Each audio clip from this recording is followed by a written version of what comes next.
everybody, Lindsay here, and this is my review for Shelby Oaks.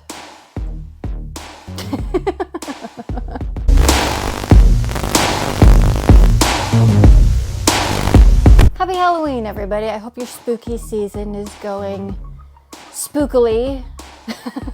A couple weeks ago at the last AMC Screen Unseen, I'm just kind of resigned myself that I'm never gonna learn how or what it's actually called, because I don't care.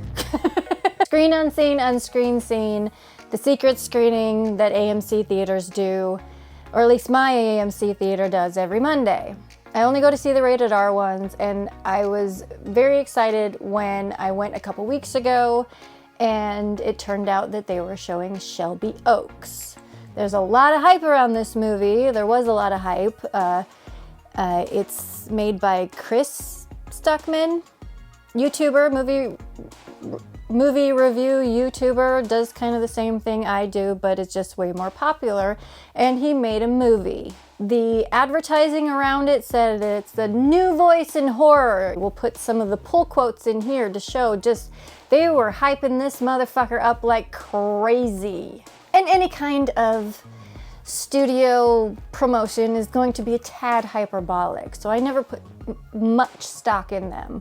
But it seemed like this was going to be a to-do, so I was very excited. And just the pieces of the trailer that I saw, you know, we had the found footage aspect. It seemed to be taking place in the past a bit. I couldn't quite nail down a timeline from the previews, but it wasn't like a present day slick slasher kind of horror movie. This is going to be a bit of a throwback and a nod to horror movies past. Excuse my cleavage. There we go. Anyways, so I was very excited when that was the movie that popped up. But the basic storyline is that there was this fledgling YouTube channel from way back in the day when YouTube just started.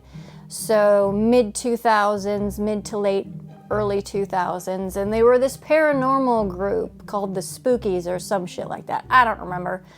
But they were like a Scooby-Doo gang style of they'd go to these haunted places and do paranormal style videos and upload them to YouTube, and they were gaining a lot of popularity, and they were led by this girl. I don't remember her name. For a video, they go to this ghost town called Shelby Oaks where a lot of spooky shit happened. They had like an amusement park there. The town just slowly died. And so they went there to film a video and they all disappeared. And the story is pretty much told through the eyes of the sister of this girl who was the leader of this group and her journey to find her sister. And there's a lot of analog, found footage, very Blair Witch kind of shit going on. The story is told in a couple different ways. It starts out as more of a documentary style found footage film, and then as we get into the story, it switches perspective to just being a normal movie.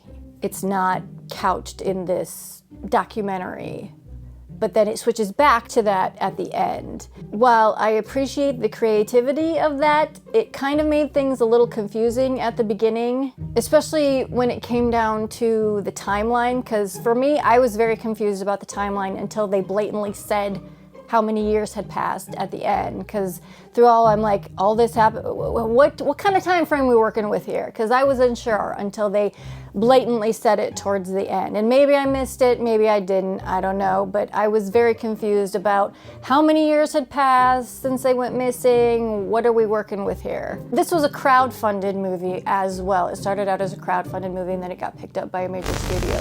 I believe, don't quote me on that, I think that's what happened. But so it was a crowd-funded movie. It wasn't a big budget movie, but there was a lot of computer-generated stuff that was not the best. Usually I can forgive those kind of things if the narrative is strong enough, but for me, the narrative was not strong enough in this movie. I will say I like to support horror movies like this because I want smaller filmmakers to have a voice and have these kind of opportunities. And I'm not telling you not to watch this movie, okay? I'm not telling you not to watch this movie.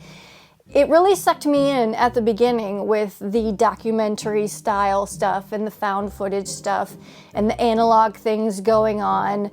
But after it makes that switch to just a straightforward movie perspective, I really lost interest. It got kind of boring for me. So did they overhype this movie? Yeah, I think they did.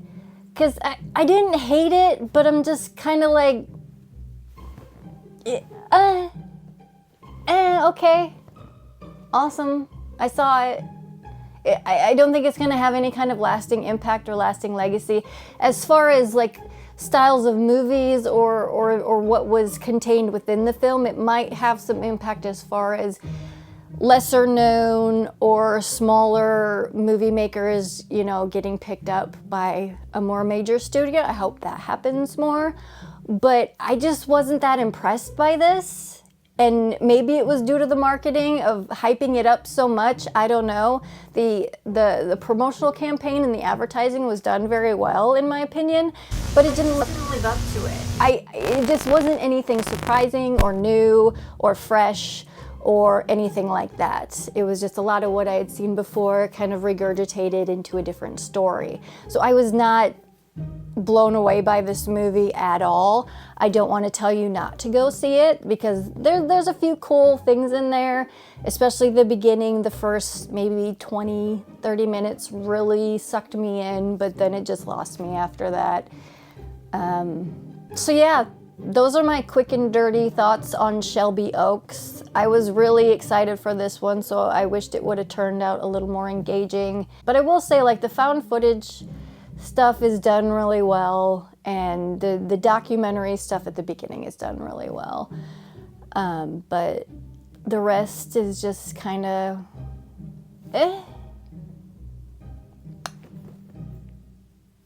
And that's all I can say about that. But that is gonna do it for this little review. So until next time, this is Lindsay signing off. I'll check you later.